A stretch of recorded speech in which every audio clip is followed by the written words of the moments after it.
ਸਤਿ ਸ੍ਰੀ ਅਕਾਲ। ਜਸ TV ਵੇਖਣ ਵਾਲੇ ਸਾਡੇ ਸਾਰੇ ਦਰਸ਼ਕਾਂ ਦਾ ਮੈਂ ਜਸਮੀਤ ਕੌਰ ਸਵਾਗਤ ਕਰਦੀ ਹਾਂ। ਲੈ ਕੇ ਹਾਜ਼ਰ ਹਾਂ ਜੀ ਖਾਸ ਪ੍ਰੋਗਰਾਮ ਅੱਜ ਦਾ ਮੁੱਦਾ। ਅੱਜ ਅਸੀਂ ਇੱਕ ਬਹੁਤ ਹੀ ਗੰਭੀਰ ਵਿਸ਼ੇ ਤੇ ਗੱਲਬਾਤ ਕਰਨ ਜਾ ਰਹੇ ਹਾਂ, ਜਿਸ ਨੂੰ ਲੈ ਕੇ ਜਥੇਦਾਰ ਗਿਆਨੀ ਕੁਲਦੀਪ ਸਿੰਘ ਗੜਗਚ ਹੋਣਾ ਨੇ ਜਨਤਾ ਨੂੰ ਅਪੀਲ ਕੀਤੀ ਹੈ। ਸਭ ਤੋਂ ਪਹਿਲਾਂ ਗ੍ਰਾਫਿਕਸ ਦੇ ਜ਼ਰੀਏ ਸਮਝਦੇ ਹਾਂ ਕਿ ਮੁੱਦਾ ਕੀ ਹੈ। ਨਸਲ ਨਿਗਾਹ ਤੇ ਨਸੀਹਤ ਨਾਲ ਮੁੱਦਾ ਜੁੜਿਆ ਹੋਇਆ ਹੈ। ਜਥੇਦਾਰ ਗੜਗਚ ਦੇ ਵੱਲੋਂ ਸਿੱਖਾਂ ਨੂੰ ਮੁੜ ਅਪੀਲ ਕੀਤੀ ਗਈ ਹੈ। ਸਿੱਖਾਂ ਦੀ ਘਟਦੀ ਜਾ ਰਹੀ ਆਬਾਦੀ ਤੇ ਉਹਨਾਂ ਨੇ ਚਿੰਤਾ ਦਾ ਪ੍ਰਗਟਾਵਾ ਕੀਤਾ ਹੈ। ਜਥੇਦਾਰ ਗੜਗਚ ਦੇ ਵੱਲੋਂ ਚਿੰਤਾ ਦਾ ਪ੍ਰਗਟਾਵਾ ਕੀਤਾ ਗਿਆ ਹੈ। ਪੰਜਾਬ 'ਚ ਨਸ਼ਿਆਂ ਦੀ ਹੋਮ ਡਿਲੀਵਰੀ ਹੋ ਰਹੀ ਹੈ। ਜਥੇਦਾਰ ਦਾ ਕਹਿਣਾ ਹੈ ਨਸ਼ਿਆਂ ਦੀ ਰੋਕਥਾਮ ਲਈ ਸਰਕਾਰ ਸੀਰੀਅਸ ਨਹੀਂ ਹੈ। ਉਹਨਾਂ ਨੇ ਅਜਿਹਾ ਵੀ ਆਖਿਆ ਪੰਜਾਬ ਦੇ ਭਵਿੱਖ ਤੇ ਬਹੁਤ ਵੱਡਾ ਖਤਰਾ ਮੰਡਰਾ ਰਿਹਾ ਹੈ। ਜੇਕਰ ਸਿੱਖੀ ਬਚਾਉਣੀ ਹੈ ਤਾਂ ਸਿੱਖ ਜੋੜੇ 3 ਬੱਚੇ ਪੈਦਾ ਕਰਨ। ਮੀਰੀ ਪੀਰੀ ਮਾਰਚ ਵਿੱਚ ਜਥੇਦਾਰ ਨੇ ਸਿੱਖਾਂ ਨੂੰ ਪ੍ਰੇਰਿਆ ਭਾਈਚਾਰਾ ਇਕਜੁੱਟਤਾ ਵਿੱਚ ਰਹਿਣਾ ਚਾਹੀਦਾ ਹੈ। ਬੇहद ਜ਼ਰੂਰੀ ਹੈ ਜਿਹਾ ਹੋਣਾ। ਜਥੇਦਾਰ ਸਾਹਿਬ ਦੇ ਵੱਲੋਂ ਜਿਹਾ ਆਖਿਆ ਗਿਆ ਹੈ। ਤਾਂ ਇਹ ਉਹ ਗੱਲਾਂ ਨੇ ਜਿਹੜੀਆਂ ਜਥੇਦਾਰ ਗਿਆਨੀ ਕੁਲਦੀਪ ਸਿੰਘ ਗੜਗਚ ਹੋਣਾ ਦੇ ਵੱਲੋਂ ਮੀਰੀ ਪੀਰੀ ਮਾਰਚ ਦੌਰਾਨ ਆਖਿਆ ਗਈਆਂ। ਜਦੋਂ ਜਥੇਦਾਰ ਸਾਹਿਬ ਫਰੀਦਕੋਟ ਪਹੁੰਚੇ ਮੀਰੀ ਪੀਰੀ ਮਾਰਚ ਦੌਰਾਨ ਤਾਂ ਦੋਨਾਂ ਦੇ ਵੱਲੋਂ ਆਖਿਆ ਗਿਆ ਪਹਿਲੀ ਉਹਨਾਂ ਦੀ ਚਿੰਤਾ ਸੀ ਕਿ ਸਿੱਖਾਂ ਦੀ ਆਬਾਦੀ ਘਟ ਰਹੀ ਹੈ।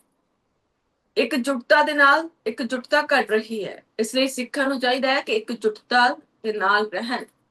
ਨਾਲ ਹੀ ਘਟ ਰਹੀ ਆਬਾਦੀ ਦੇ ਬਾਰੇ ਵੀ ਉਹਨਾਂ ਨੇ ਆਖਿਆ ਕਿ ਚਿੰਤਾ ਦਾ ਵਿਸ਼ਾ ਹੈ। ਇਸ ਲਈ ਸਾਰੇ ਸਿੱਖ ਜੋੜੇ ਘੱਟੋ ਘੱਟ 3 ਬੱਚੇ ਜ਼ਰੂਰ ਪੈਦਾ ਕਰੋ। ਨਾਲ ਹੀ ਉਹਨਾਂ ਨੇ ਨੌਜਵਾਨਾਂ ਨੂੰ ਅਪੀਲ ਕੀਤੀ ਜਿਹੜੇ ਵਿਆਹ ਦੇਰੀ ਨਾਲ ਕਰਵਾ ਰਹੇ ਨੇ ਜਾਂ ਜਿਨ੍ਹਾਂ ਦੀ ਉਮਰ 30 ਜਾਂ ਇਸ ਤੋਂ ਉੱਪਰ ਹੋ ਚੁੱਕੀ ਹੈ ਕਿ ਉਹ ਜਲਦ ਵਿਆਹ ਕਰਵਾਉਣ ਤੇ ਆਪਣਾ ਗ੍ਰਸਤੀ ਜੀਵਨ ਸ਼ੁਰੂ ਕਰਨ। ਇਹ ਉਹਨਾਂ ਦੀ ਪਹਿਲੀ ਚਿੰਤਾ ਸੀ। ਦੂਜੀ ਗੱਲ ਉਹਨਾਂ ਨੇ ਕੀਤੀ ਨਸ਼ਿਆਂ ਦੀ, ਕਿ ਪੰਜਾਬ ਦੇ ਵਿੱਚ ਨਸ਼ਿਆਂ ਦੀ ਹੋਮ ਡਿਲੀਵਰੀ ਹੋ ਰਹੀ ਹੈ। ਘਰ ਘਰ ਨਸ਼ੇ ਪਹੁੰਚਾਏ ਜਾ ਰਹੇ ਨੇ, ਪਰ ਸਰਕਾਰ ਨਸ਼ਿਆਂ ਨੂੰ ਰੋਕਣ ਦੇ ਲਈ ਸੀਰੀਅਸ ਨਹੀਂ ਹੈ। ਨਸ਼ਿਆਂ ਦੇ ਚੱਲਦਿਆਂ ਪੰਜਾਬੀ ਦਲਦਲ ਦੇ ਵਿੱਚ ਫਸ ਚੁੱਕੇ ਨੇ ਤੇ ਆਉਣ ਵਾਲੀਆਂ ਪੀੜ੍ਹੀਆਂ ਦਾ ਭਵਿੱਖ ਖਤਰੇ ਦੇ ਵਿੱਚ ਹੈ। ਇਹ ਚਿੰਤਾ ਜਥੇਦਾਰ ਗਿਆਨੀ ਕੁਲਦੀਪ ਸਿੰਘ ਗੜਗਚ ਦੇ ਵੱਲੋਂ ਕੀਤੀ ਗਈ ਹੈ। ਹੁਣ ਇਸੇ ਤੇ ਅਸੀਂ ਅੱਜ ਡਿਸਕਸ ਕਰਾਂਗੇ। ਸਾਡਾ ਪ੍ਰੋਗਰਾਮ ਇਸ ਵੇਲੇ ਲਾਈਵ ਹੈ ਜੀ। ਸਾਡੇ ਨੰਬਰ ਸੁਹਾੜੀ ਟੀਵੀ ਸਕਰੀਨ ਤੇ ਫਲੈਸ਼ ਨੇ। ਇਹਨਾਂ ਨੰਬਰਾਂ ਤੇ ਕਾਲ ਕਰਕੇ ਤੁਸੀਂ ਆਪਣੀ ਰਾਏ ਸਾਡੇ ਨਾਲ ਸਾਂਝੀ ਕਰ ਸਕਦੇ ਹੋ। ਤੁਸੀਂ ਟਿੱਪਣੀ ਕਰ ਸਕਦੇ ਹੋ, ਤੁਸੀਂ ਸਵਾਲ ਵੀ ਖੜੇ ਕਰ ਸਕਦੇ ਹੋ। ਹੁਣ ਸਵਾਲਾਂ ਦੀ ਵਾਰੀ ਦੀ ਗੱਲ ਕਰੀਏ ਤਾਂ ਕੀ ਜਥੇਦਾਰ ਸਾਹਿਬ ਜੋ ਕਹਿ ਰਹੇ ਨੇ ਕਿ ਉਹ ਸਹੀ ਹੈ? ਕਿ ਸਿੱਖਾਂ ਦੇ ਵਿੱਚ ਇਕਜੁੱਟਤਾ ਨਹੀਂ ਹੈ? ਪਹਿਲਾ ਸਵਾਲ। ਦੂਜਾ ਸਵਾਲ ਕਿ ਸਿੱਖਾਂ ਦੀ ਆਬਾਦੀ ਵਾਕਿਆ ਹੀ ਘਟ ਰਹੀ ਹੈ? ਤੀਜਾ ਸਵਾਲ, ਜੇ ਸਿੱਖਾਂ ਦੀ ਆਬਾਦੀ ਘਟ ਰਹੀ ਹੈ ਤਾਂ ਕੀ ਅਸਲ ਦੇ ਵਿੱਚ ਹਕੀਕੀ ਤੌਰ ਤੇ ਇਹ ਚਿੰਤਾ ਦਾ ਵਿਸ਼ਾ ਹੈ?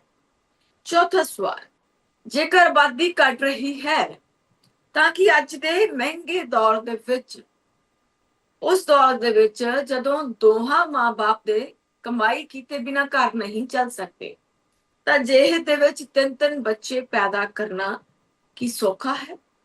ਉਹਨਾਂ ਦੀ ਪਰਵਰਿਸ਼ ਸੌਖੀ ਹੈ?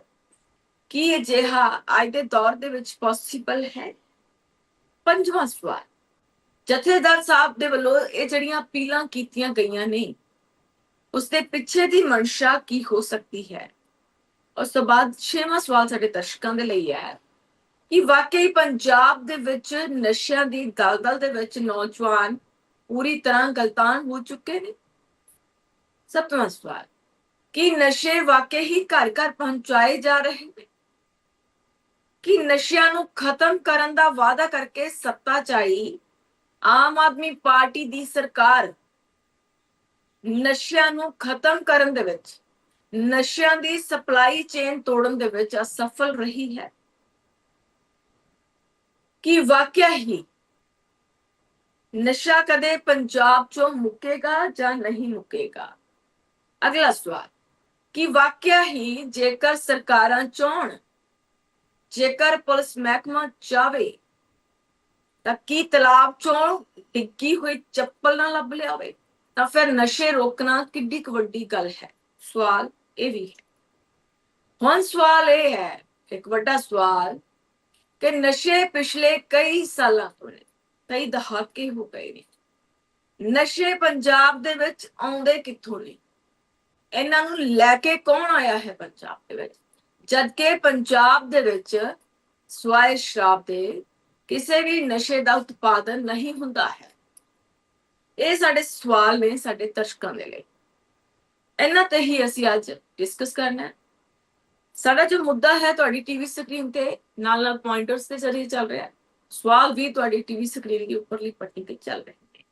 ਨਸਲ ਨਿਗਾਰ ਤੇ ਨਸੀਹਤ ਸਾਡਾ ਅੱਜ ਦਾ ਮੁੱਦਾ ਹੈ। ਜਥੇਦਾਰ ਸਾਹਿਬ ਦੀ ਨਸੀਹਤ ਕੀ ਵਾਕਈ ਹੀ ਸਹੀ ਹੈ ਕਿ ਆਬਾਦੀ ਵਧਣ ਦੇ ਨਾਲ ਸਿੱਖਾਂ ਤੇ ਮੰਡਰਾ ਰਿਹਾ ਖਤਰਾ ਖਤਮ ਹੋ ਜਾਏਗਾ? ਆਬਾਦੀ ਦਾ ਹੱਲ ਕਿੰਨਾ ਪ੍ਰੈਕਟੀਕਲ?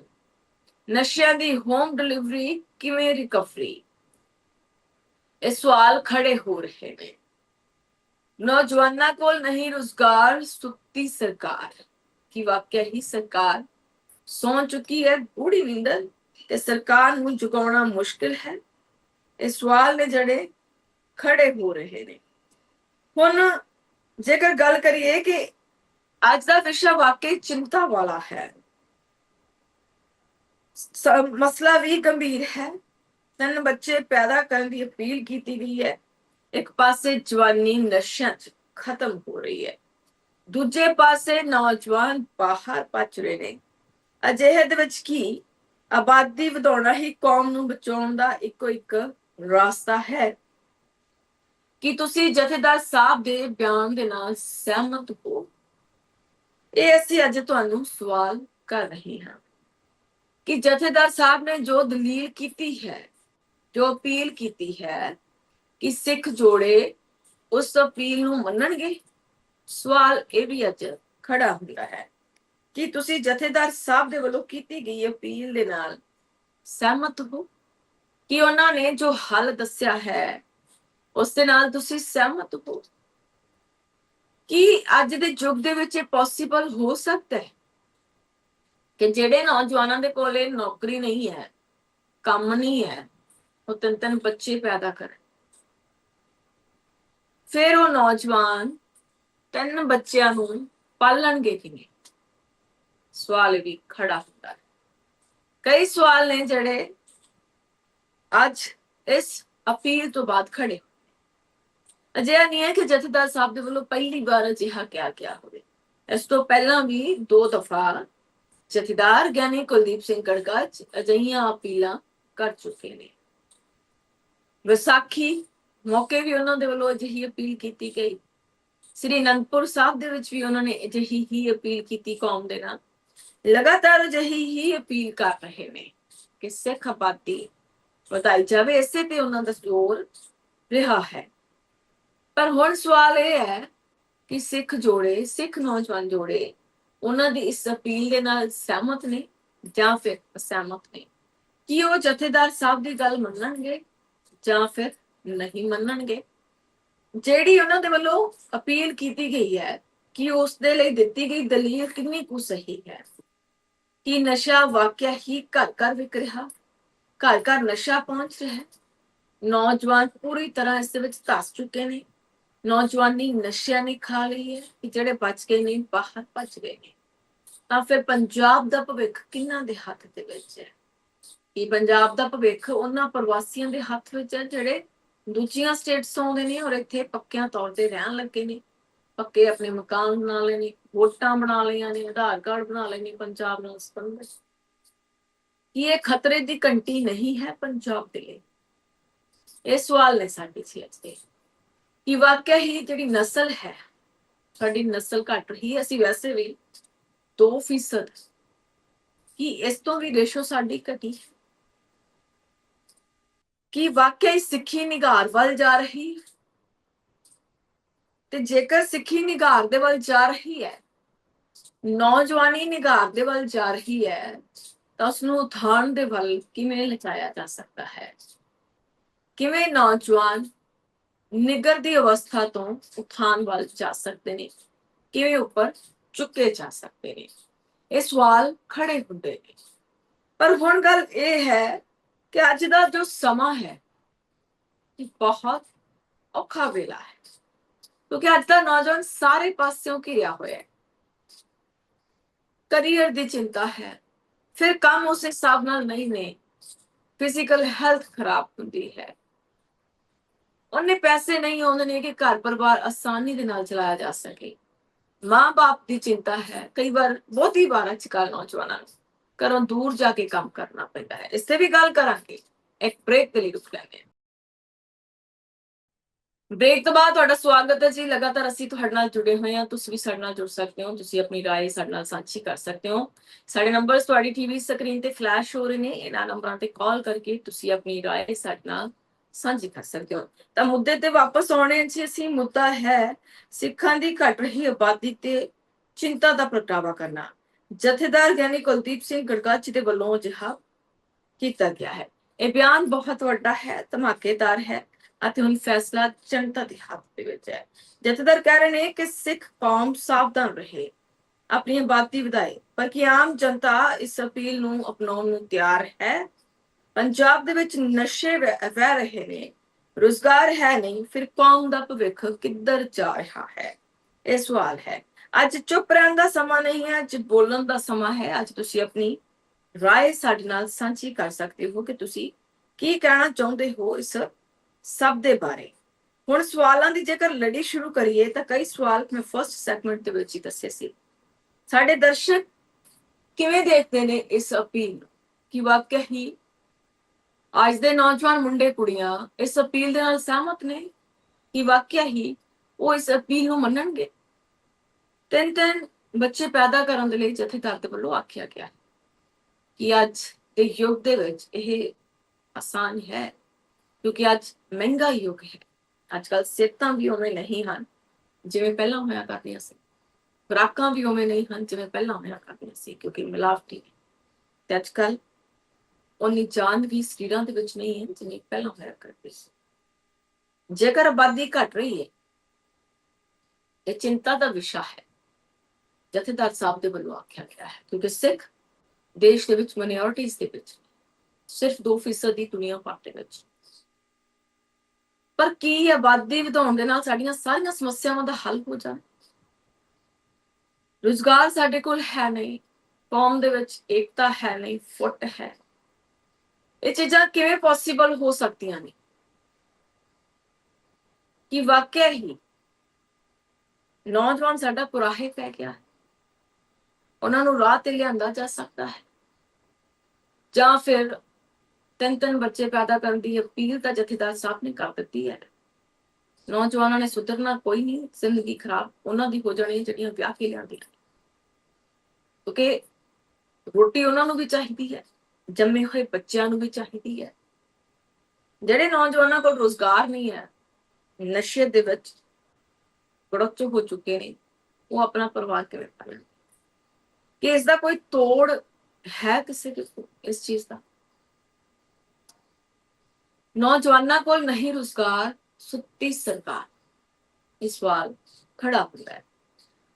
ਇਹ ਮਸਲਾ ਸਿੱਖਾਂ ਦੇ ਨਾਲ ਜੁੜਿਆ ਹੈ, ਪੰਜਾਬੀਆਂ ਦੇ ਨਾਲ ਜੁੜਿਆ ਹੈ। ਜਥੇਦਾਰ ਸਾਹਿਬ ਦੀ ਇਸ ਅਪੀਲ ਦੇ ਪਿੱਛੇ ਦਾ ਮਕਸਦ ਕੀ ਹੈ?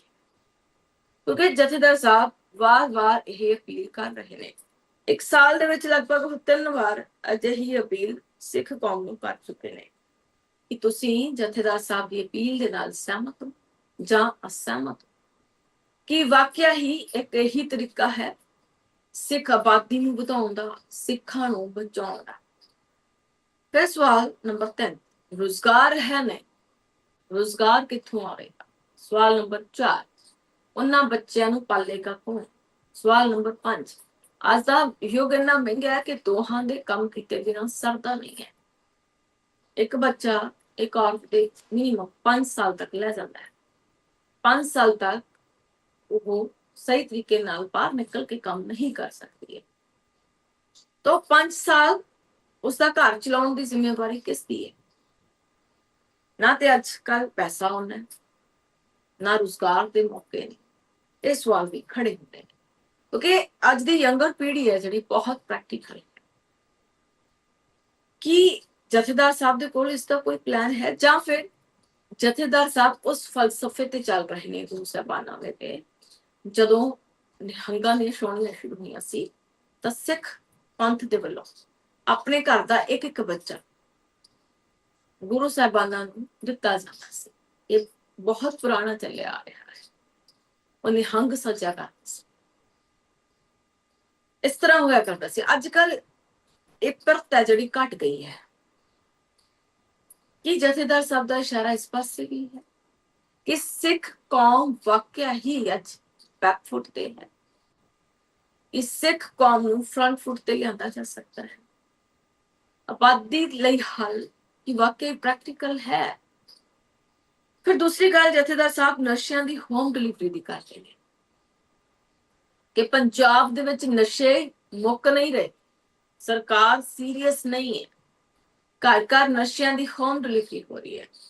ਇੱਥੇ ਜਥੇਦਾਰ ਸਾਹਿਬ ਦੀ ਚਿੰਤਾ ਬਿਲਕੁਲ ਜਾਇਜ਼ ਹੈ।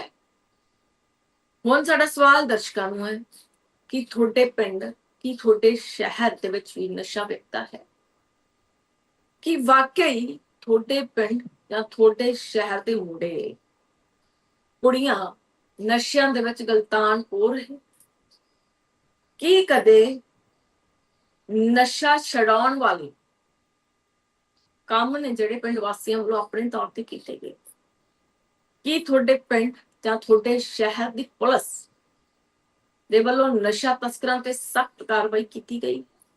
ਕਿਉਂਕਿ ਸਰਕਾਰ ਆਪਣੀ ਪਿੱਠ ਥਾਪੜਦੀ ਹੈ ਕਿ ਜੇ ਅਸੀਂ ਨਸ਼ਾ ਤਸਕਰਾਂ ਦੇ ਘਰ ਢਾਹ ਦਿੱਤੇ, ਉਹਨਾਂ ਨੂੰ ਫੜ ਕੇ ਅੰਦਰੇ ਦੇ ਦਿੱਤਾ, ਪਰ ਹਲੇ ਵੱਡੇ ਮਗਰਮੱਛ ਬਾਕੀ ਨੇ, ਉਹ ਨਹੀਂ ਫੜੇ ਗਏ। ਕਿਉਂਕਿ ਨਸ਼ਾ ਹਲੇ ਵੀ ਪੰਜਾਬ ਦੇ ਵਿੱਚ ਆ ਰਿਹਾ ਹੈ।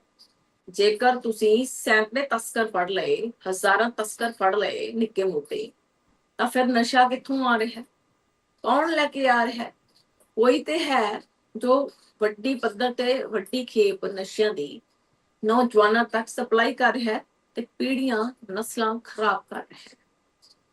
ਹੁਣ ਸਵਾਲ ਇਹ ਵੀ ਹੈ, ਜਥੇਦਾਰ ਸਾਹਿਬ ਕਹਿੰਦੇ ਨੇ ਕਿ ਸਰਕਾਰ ਸੀਰੀਅਸ ਨਹੀਂ ਹੈ ਨਸ਼ਿਆਂ ਦੀ ਰੋਕਥਾਮ ਲਈ। ਕੀ ਦਰਸ਼ਕਾਂ ਨੂੰ ਵੀ ਅਜਿਹਾ ਹੀ ਲੱਗਦਾ ਹੈ ਕਿ ਨਸ਼ਿਆਂ ਦੀ ਰੋਕਥਾਮ ਲਈ ਸਰਕਾਰ ਸੀਰੀਅਸ ਨਹੀਂ? ਅਕਾਲੀ ਦਲ ਸੀ ਤਦ ਵੀ ਨਸ਼ਾ ਸੀ, ਕਾਂਗਰਸ ਸੀ ਤਦ ਵੀ ਨਸ਼ਾ ਸੀ, ਹੁਣ ਆਮ ਆਦਮੀ ਪਾਰਟੀ ਇਹ ਤਦ ਵੀ ਨਸ਼ਾ ਹੈ। ਪਿਛਲੇ ਕਰੀਬ 1.5-2 ਦਹਾਕਿਆਂ ਤੋਂ ਇਹ ਚੀਜ਼ ਇੰਨੀ ਕੁ ਵੱਧ ਗਈ ਹੈ, ਇਸ ਤੋਂ ਪਿੱਛਾ ਛਡਾਉਣਾ ਔਖਾ ਹੋ ਗਿਆ ਹੈ। ਆਪਣੇ ਪੱਧਰ ਤੇ ਪਿੰਡਾਂ 'ਚ, ਸ਼ਹਿਰਾਂ 'ਚ ਲੋਕਾਂ ਨੇ ਜ਼ਰੂਰ ਨਸ਼ਾ ਤਸਕਰ ਫੜ ਕੇ ਫੈਂਟੇ ਨੇ, ਉਹਨਾਂ ਦੀ ਛਿੱਤਰ ਪਰੇਡ ਕੀਤੀ ਹੈ। ਕਈ ਥਾਵਾਂ ਤੇ ਨਸ਼ਾ ਤਸਕਰਾਂ ਦੀ ਛਿੱਤਰ ਪਰੇਡ ਨਿਹੰਗ ਸਿੰਘਾਂ ਦੇ ਵੱਲੋਂ ਵੀ ਕੀਤੀ ਗਈ ਹੈ। ਕਈ ਥਾਵਾਂ ਤੇ ਸਰਕਾਰ ਦੇ ਵੱਲੋਂ ਵੀ ਨਸ਼ਾ ਤਸਕਰ ਫੜੇ ਜਾਣ ਦਾ ਦਾਅਵਾ ਕੀਤਾ ਗਿਆ ਹੈ। ਪੁਲਿਸ ਵਿਭਾਗ ਦੇ ਵੱਲੋਂ ਆਪਣੀ ਪਿੱਠ ਥਾਪੀ ਗਈ। ਪਰ ਕੀ ਵਾਕਈ ਨਸ਼ੇ ਖਤਮ ਹੋ ਗਏ? ਕੀ ਨੌਜਵਾਨੀ ਸਾਡੀ ਨਸ਼ਾ ਛੱਡ ਗਈ? ਜੇਕਰ ਨਹੀਂ ਛੱਡੀ, ਜੇਕਰ ਨਸ਼ਾ ਹਲੇ ਵੀ ਆਉਂਦਾ ਹੈ, ਤਾਂ ਕਿਵੇਂ ਨਸ਼ਾ ਖਤਮ ਹੋ ਸਕਦਾ ਹੈ ਪੰਜਾਬ ਦੇ ਵਿੱਚ? ਕਿ ਜੇਕਰ ਸਰਕਾਰ ਵਾਕਈ ਹੀ ਉਨੀ ਸੀਰੀਅਸ ਹੁੰਦੀ ਤਾਂ ਕਿ ਇਹ ਸਵਾਲ ਉੱਠਦਾ ਸੀ ਕਿ ਅਸੀਂ ਪੰਜਾਬ 'ਚ ਆ ਰਹੇ ਨਸ਼ਿਆਂ ਤੇ ਗੱਲ ਕਰਦੇ। ਪੰਜਾਬ ਗੁਰੂਆਂ ਪੀਰਾਂ ਫਕੀਰਾਂ ਦੀ ਧਰਤੀ ਹੈ। ਉਹ ਧਰਤੀ ਜਿੱਥੋਂ ਦੇ ਪਾਣੀ ਦੇ ਵਿੱਚ ਵੀ, ਜਿਸ ਦੇ ਪਾਣੀ ਨੂੰ ਵੀ ਅੰਮ੍ਰਿਤ ਆਖਿਆ ਜਾਂਦਾ ਹੈ, ਉਸ ਧਰਤੀ ਤੇ ਅੱਜ ਨਸ਼ੇ ਨੇ। ਨੌਜਵਾਨ ਇਸ ਦੇ ਵਿੱਚ ਫਸ ਚੁੱਕੇ ਨੇ, ਨੌਜਵਾਨੀ ਪੀੜਤ ਹੋ ਚੁੱਕੀ ਹੈ। ਜਿਹੜੇ ਨਹੀਂ ਫਸੇ ਉਹ ਬਾਹਰ ਨੂੰ ਚਲੇ ਗਏ ਨੇ, ਪਿੰਡਾਂ ਸ਼ਹਿਰਾਂ ਦੇ ਘਰਾਂ ਦੇ ਵਿੱਚ ਰਹਿ ਗਏ ਨੇ ਬਜ਼ੁਰਗ, ਜਾਂ ਫਿਰ ਘਰ ਖਾਲੀ ਨੇ। ਕਈਆਂ ਦੇ ਨੌਜਵਾਨ ਪੁੱਤ, 5-5 ਪੁੱਤ ਨਸ਼ਿਆਂ ਨੇ ਖਾ ਲਏ। ਉਹਨਾਂ ਮਾਵਾਂ ਦਾ ਕਦੇ ਹਾਲ ਜਾ ਕੇ ਪੁੱਛਿਆ ਸੀ ਕਿ ਜਿਨ੍ਹਾਂ ਨੇ 5-5 ਜੰਮੇ ਤੇ ਬਚਿਆ ਇੱਕ ਵੀ ਨਹੀਂ, ਸਾਰੇ ਨਸ਼ੇ ਖਾ ਗਏ। ਅੱਜ ਉਹਨਾਂ ਦੇ ਘਰ ਦੀ ਹਾਲਤ ਕੀ ਹੈ? ਕਿ ਨਸ਼ਿਆਂ ਨੂੰ ਵਾਕਈ ਖਤਮ ਕੀਤਾ ਜਾ ਸਕਦਾ ਹੈ? ਇਸ ਸਵਾਲ ਵੀ ਖੜਾ ਹੁੰਦਾ ਹੈ ਕਿ ਵਾਕਈ ਸਰਕਾਰ ਇਸ ਦੇ ਲਈ ਕੋਈ ਅਜਿਹਾ ਕਦਮ ਚੁੱਕ ਸਕਦੀ ਹੈ? ਤਾਂ ਉਹ ਕਿਹੜਾ ਕਦਮ ਹੈ ਜਿਹੜਾ ਨਸ਼ਿਆਂ ਨੂੰ ਬਿਲਕੁਲ ਖਤਮ ਕਰ ਦੇਗਾ? ਕਿ ਵਾਕਿਆ ਹੀ ਅਜਿਹਾ ਕੋਈ ਸਖਤ ਕਦਮ ਹੈ? ਕਿਉਂਕਿ ਸਰਕਾਰ ਤਾਂ ਕਹਿੰਦੀ ਹੈ ਕਿ ਅਸੀਂ ਕੀਤਾ ਹੈ, ਤਾਂ ਵੱਡੇ ਮਗਰਮੱਛ ਕਿਹੜੇ ਨੇ ਜਿਹੜੇ ਨਸ਼ਾ ਲੈ ਕੇ ਆਉਂਦੇ? ਫਿਰ ਉਹਨਾਂ ਤੇ ਕਾਰਵਾਈਆਂ ਕਿਉਂ ਨਹੀਂ ਹੁੰਦੀਆਂ? ਆਖਰਕਾਰ ਨਸ਼ਾ ਕੋਈ ਛੋਟਾ ਤਸਕਰ ਤਾਂ ਲੈ ਨਹੀਂ ਆਉਂਦਾ, ਕਰੋੜਾਂ ਰੁਪਏ ਚ ਚਿੱਟਾ ਆਦਾ ਆਉਂਦਾ ਹੈ। ਤੇ ਕਰੋੜਾਂ ਰੁਪਏ ਛੋਟੇ ਤਸਕਰਾਂ ਦੇ ਕੋਲ ਤਾਂ ਹੁੰਦੇ ਨਹੀਂ, ਉਹਨਾਂ ਨੂੰ ਤਾਂ ਸਿਰਫ ਸਪਲਾਈ ਲਈ ਵਰਤਿਆ ਜਾਂਦਾ। ਤਾਂ ਲੈ ਕੇ ਕੌਣ ਆਉਂਦਾ ਹੈ, ਉਹਨਾਂ ਤੇ ਕੀ ਕਾਰਵਾਈ ਹੋਣੀ ਚਾਹੀਦੀ ਹੈ। ਨਸਲ ਨਿਗਾਰ ਤੇ ਨਸੀਹਤ ਸਾਡਾ ਅੱਜ ਦਾ ਮੁੱਦਾ ਹੈ। ਇਸੇ ਦੇ ਨਾਲ ਅਸੀਂ ਮੁੱਦੇ ਦੇ ਨਾਲ ਲਗਾਤਾਰ ਅਸੀਂ ਗੱਲਬਾਤ ਹੈ ਜਿਹੜੀ ਇਸ ਟੌਪਿਕ ਤੇ ਕਰ ਰਹੇ ਹਾਂ। ਸਾਡੇ ਸਵਾਲ ਤੁਹਾਡੀ ਟੀਵੀ ਸਕਰੀਨ ਦੀ ਉੱਪਰਲੀ ਪੱਟੀ ਤੇ ਨਹੀਂ। ਜਥੇਦਾਰ ਸਾਹਿਬ ਵਾਰ-ਵਾਰ ਅਪੀਲ ਕਰਦੇ ਨੇ ਕਿ ਜੀ ਆਬਾਦੀ ਵਧਾਓ, ਆਬਾਦੀ ਵਧਣੀ ਚਾਹੀਦੀ ਹੈ। ਅੱਜ ਦੇ ਯੁੱਗ ਦੇ ਵਿੱਚ ਜਥੇਦਾਰ ਦਾ ਇਹ ਬਿਆਨ ਕਿੰਨਾ ਕੁ ਪ੍ਰੈਕਟੀਕਲ ਹੋ ਸਾਬਤ ਹੋ ਸਕਦਾ ਹੈ ਕਿ ਨੌਜਵਾਨ ਪੀੜ੍ਹੀ ਜਥੇਦਾਰ ਦੀ ਇਹ ਅਪੀਲ ਮੰਨਣ ਨੂੰ ਰਾਜ਼ੀ ਹੈ? ਕੀ ਅਜਿਹਾ ਪੋਸੀਬਲ ਹੈ ਅੱਜ ਦੇ ਯੁੱਗ ਦੇ ਵਿੱਚ, ਜਿੱਥੇ ਘਰ ਦਾ ਖਰਚਾ ਦੋਹਾਂ ਦੇ ਕਮਾਉਣ ਦੇ ਬਾਵਜੂਦ ਬੜਾ ਔਖਾ ਚੱਲਦਾ? ਜਾਂ ਫਿਰ ਅਸੀਂ ਲੋਕਾਂ ਨੇ, ਅੱਜ ਦੀ ਪੀੜ੍ਹੀ ਨੇ ਆਪਣੇ ਖਰਚੇ ਵਧਾ ਲਏ ਤੇ ਸਾਡਾ ਸਰਦਾ ਨਹੀਂ ਉਹਨਾਂ ਚੀਜ਼ਾਂ ਦੇ ਬਿਨਾਂ ਜਿਹੜੀਆਂ ਅਸੀਂ ਖਰਚੇ ਵਧਾ ਕੇ ਖੜੀਆਂ ਕੀਤੀਆਂ। ਪੁਰਾਣੇ ਸਮਿਆਂ ਤੇ ਅੱਜ ਦਾ ਜੇਕਰ ਕੰਪੈਰੀਜ਼ਨ ਕਰੀਏ, ਅੱਜ ਤੋਂ 30-35 ਸਾਲ ਪਹਿਲਾਂ ਤੇ ਅੱਜ ਦਾ ਜੇਕਰ ਕੰਪੈਰੀਜ਼ਨ ਕਰੀਏ ਤਾਂ ਸਾਡੇ ਦਰਸ਼ਕ ਇਸ ਕੰਪੈਰੀਜ਼ਨ ਨੂੰ ਕਿਵੇਂ ਵੇਖਦੇ? ਉਹ ਸਮਾਂ ਸੀ ਜਦੋਂ ਦਾਦੇ ਦਾਦੀਆਂ ਦਾ ਸਮਾਂ ਸੀ, ਉਦੋਂ 12-12 ਬੱਚੇ ਵੀ ਹੋ ਜਾਇਆ ਕਰਦੇ ਸੀ। ਫਿਰ ਟਾਈਮ ਆਇਆ 3-5 ਇੱਥੋਂ ਤੱਕ ਬੱਚੇ ਸਿਮਟ। ਹੁਣ ਸਮਾਂ ਹੈ ਕਿ ਅੱਜ ਕੱਲ੍ਹ ਬਹੁਤੇ ਜੋੜਿਆਂ ਦਾ ਇੱਕ ਬੱਚਾ ਹੈ ਅਤੇ ਦੂਜੇ ਬੱਚੇ ਨੂੰ ਵੀ ਤਰਜੀਹ ਨਹੀਂ ਮਿਲਦੀ। ਜ਼ਿਆਦਾਤਰ 2 ਬੱਚੇ ਹੋਣਗੇ, 3 ਬੱਚੇ ਅੱਜ ਦੇ ਸਮੇਂ ਚ ਬੱਚੇ ਕਿਸੇ ਦੇ ਹੀ ਨਹੀਂ, ਜ਼ਿਆਦਾਤਰ 2 ਜਾਂ 1 ਬੱਚਾ ਹੈ। ਔਰ ਇਹ ਪੀੜ੍ਹੀ ਕਹਿੰਦੀ ਹੈ ਕਿ ਅਸੀਂ ਸੰਤੁਸ਼ਟ ਹਾਂ ਇੱਕ ਬੱਚੇ ਦੇ ਨਾਲ, ਇਸੇ ਨੂੰ ਪੜ੍ਹਾ ਲਿਖਾ ਲਈਏ, ਪਾਲ ਪੋਸ ਲਈਏ, ਇਹੀ ਵੱਡੀ ਗੱਲ ਹੈ। ਤਾਂ ਇਹ ਚੀਜ਼ ਹੈ ਜਿਹੜੀ ਫਰਕ ਆਇਆ ਕਿਉਂ, ਕਿਹੜੇ ਕਾਰਨ ਇਸ ਦੇ ਪਿੱਛੇ ਰਹੇ? ਕਿ ਵਾਕਿਆ ਹੀ ਉਹ ਕਾਰਨ ਇੰਨੇ ਵੱਡੇ ਨੇ ਕਿ ਅਸੀਂ ਲੋਕ ਘਟ ਰਹੇ ਹਾਂ, ਅਸੀਂ ਆਪਣੀ ਆਬਾਦੀ ਹੀ ਘਟਾ ਰਹੇ ਹਾਂ? ਕੀ ਇਹ ਵਾਕਿਆ ਹੀ ਚਿੰਤਾ ਦਾ ਵਿਸ਼ਾ ਹੈ, ਜਾਂ ਫਿਰ ਲਗਾਤਾਰ ਪ੍ਰਚਾਰਿਆ ਹੀ ਇੰਨਾ ਗਿਆ ਕਿ ਆਬਾਦੀ ਘਟਾਓ, ਉਸ ਦਾ ਅਸਰ ਸਾਡੇ ਦਿਮਾਗਾਂ ਤੇ ਹੋ ਗਿਆ? ਇਹ ਚੀਜ਼ ਵੀ ਸਪਸ਼ਟ ਹੈ। ਹੁਣ ਜਿਹੜੀ ਅਪੀਲ ਗਿਆਨੀ ਕੁਲਦੀਪ ਸਿੰਘ ਗੜਗੱਜ ਦੇ ਵੱਲੋਂ ਕੀਤੀ ਗਈ ਹੈ, ਉਹ ਕਿੰਨੀ ਕੁ ਸਾਰਥਕ ਸਾਬਤ ਹੋ ਸਕਦੀ ਹੈ? ਕੀ ਉਹ ਅਪੀਲ ਸਹੀ ਲੱਗਦੀ ਹੈ ਜਾਂ ਗਲਤ ਲੱਗਦੀ ਹੈ? ਕਿੰਨੇ % ਲੋਕ ਜਥੇਦਾਰ ਦੀ ਉਸ ਅਪੀਲ ਦੇ ਨਾਲ ਸਹਿਮਤ ਨੇ, ਜਾਂ ਫਿਰ ਕਿੰਨੇ % ਲੋਕ ਉਸ ਅਪੀਲ ਦੇ ਨਾਲ ਸਹਿਮਤ ਨੇ? ਇਹ ਸਵਾਲ ਖੜੇ ਹੁੰਦੇ ਨੇ ਕਿਉਂਕਿ ਉਹ ਜਥੇਦਾਰ ਨੇ ਕੌਮ ਦੇ, ਉਹਨਾਂ ਦੀ ਚਿੰਤਾ ਵੀ ਜਾਇਜ਼ ਹੈ। ਉਹ ਉਸੇ ਚਿੰਤਾ ਤੇ ਗੱਲ ਕਰਨਗੇ ਜਿਹੜਾ ਪੂਰੇ ਕੌਮ ਦਾ ਸਮੂਹ ਹੋਏਗਾ। ਪਰ ਇਹ ਸਥਿਤੀ ਪੈਦਾ ਕਿਉਂ ਹੋਈ, ਇਸ ਦੇ ਕਾਰਨ ਜਨਤਾ ਬਿਹਤਰ ਤਰੀਕੇ ਦੇ ਨਾਲ ਦੱਸ ਸਕਦੀ। ਕਿ ਅੱਜ ਇਹ ਸਮਾਂ ਕਿਉਂ ਆਇਆ ਕਿ ਆਬਾਦੀ ਘਟਦੀ ਘਟ ਰਹੀ ਹੈ? ਜੇਕਰ ਪਿਛਲੇ 10 ਤੋਂ 15 ਸਾਲਾਂ ਦਾ ਕੰਪੈਰੀਜ਼ਨ ਕਰੀਏ ਤਾਂ ਵਾਕਿਆ ਹੀ ਬਹੁਤ ਵੱਡਾ ਫਰਕ ਸਿੱਖ ਆਬਾਦੀ ਦੇ ਵਿੱਚ ਆਇਆ। 1967 ਤੋਂ ਲੈ ਕੇ ਹੁਣ ਤੱਕ ਦੀ ਜੇਕਰ ਆਪਾਂ ਜਨਸੰਖਿਆ ਦੀ ਸਿੱਖ ਪਾਪੂਲੇਸ਼ਨ ਗੱਲ ਕਰਦੇ, ਇਹ ਵੱਡਾ ਅੰਤਰ ਆਇਆ ਕਿਉਂ? ਅੱਜ ਇਸ ਤੇ ਗੱਲ ਕਰਨ ਦੀ ਵੱਡੀ ਲੋੜ ਹੈ। ਜੇਕਰ ਇਸ ਤੇ ਗੱਲ ਨਹੀਂ ਹੋਏਗੀ ਤਾਂ ਆਬਾਦੀ ਸਾਡੀ 2% ਤੋਂ ਵੀ ਘਟ ਜਾਣੀ ਹੈ। ਕੀ ਵਾਕਿਆ ਹੀ ਇਹ ਚਿੰਤਾ ਦਾ ਵਿਸ਼ਾ ਨਹੀਂ? ਤਾਂ ਜੇਕਰ ਵੱਡੀ ਮੁਸੀਬਤ ਨਾਲ ਲੜਨਾ ਹੋਵੇ ਤਾਂ ਮੈਚੁਰਿਟੀ ਦੀ ਲੋੜ ਪੈਂਦੀ ਹੈ। ਸਾਡੀ ਮੈਚੁਰਿਟੀ ਬਹੁਤ ਘੱਟ ਹੈ। ਕਿ ਵਾਕਿਆ ਹੀ ਸਿੱਖ ਆਬਾਦੀ ਘਟਦੀ ਜਾ ਰਹੀ ਹੈ? ਕੀ ਇਹ ਚਿੰਤਾ ਦਾ ਵਿਸ਼ਾ ਹੈ ਜਾਂ ਫਿਰ ਇਹ ਚਿੰਤਾ ਦਾ ਵਿਸ਼ਾ ਹੈ ਨਹੀਂ? ਅੱਜ ਦੇ ਦੌਰ ਦੇ ਵਿੱਚ ਜਦੋਂ ਸਾਡੇ ਦੇਸ਼ ਦੇ ਪ੍ਰਧਾਨ ਮੰਤਰੀ ਕਹਿੰਦੇ ਨੇ ਕਿ ਅਖੰਡ ਭਾਰਤ ਹੈ, ਕੀ ਵਾਕਿਆ ਹੀ ਇੱਕ ਗਲੋਬਲ ਵਿਲੇਜ ਦੇ ਵਿੱਚ ਇਹ ਚਿੰਤਾ ਜਾਇਜ਼ ਹੈ ਜਾਂ ਫਿਰ ਨਹੀਂ ਹੈ? ਕਿ ਲੋਕ ਇਸ ਅਪੀਲ ਦੇ ਨਾਲ, ਇਸ ਦਲੀਲ ਦੇ ਨਾਲ ਸਹਿਮਤ ਨੇ ਜਾਂ ਫਿਰ ਨਹੀਂ ਸਹਿਮਤ ਨੇ? ਕਿੰਨੇ % ਲੋਕਾਂ ਦੀ ਸਹਿਮਤੀ ਹੋ ਸਕਦੀ ਹੈ और किन्ने परसेंट लोगों की सहमति हो सकती कि वाकया ही ਅਸੀਂ ਘਟ ਰਹੇ ਹਾਂ। ਇਹ ਆਬਾਦੀ ਘਟਨਾ ਵਾਕਿਆ ਹੀ ਚਿੰਤਾ ਦਾ ਵਿਸ਼ਾ ਹੈ। ਜੇਕਰ ਇਹ ਚਿੰਤਾ ਦਾ ਵਿਸ਼ਾ ਹੈ ਤਾਂ ਇਹ ਚਿੰਤਾ ਕਿਉਂ ਹੈ? ਕਿ ਵਾਕਿਆ ਹੀ ਜਥੇਦਾਰ ਸਾਹਿਬ ਦੇ ਵੱਲੋਂ ਜੋ ਆਖਿਆ ਗਿਆ ਹੈ ਉਹ ਸਹੀ ਹੈ ਜਾਂ ਫਿਰ ਜੋ ਆਖਿਆ ਗਿਆ ਹੈ ਉਹ ਗਲਤ ਹੈ? ਤੁਹਾਨੂੰ ਇਸ ਸਭ ਤੇ ਕੀ ਲੱਗਦਾ ਹੈ? ਫਿਲਹਾਲ ਇੱਕ ਬ੍ਰੇਕ ਦੇ ਲਈ ਰੁਕਦੇ ਹਾਂ। ਹਾਜ਼ਰ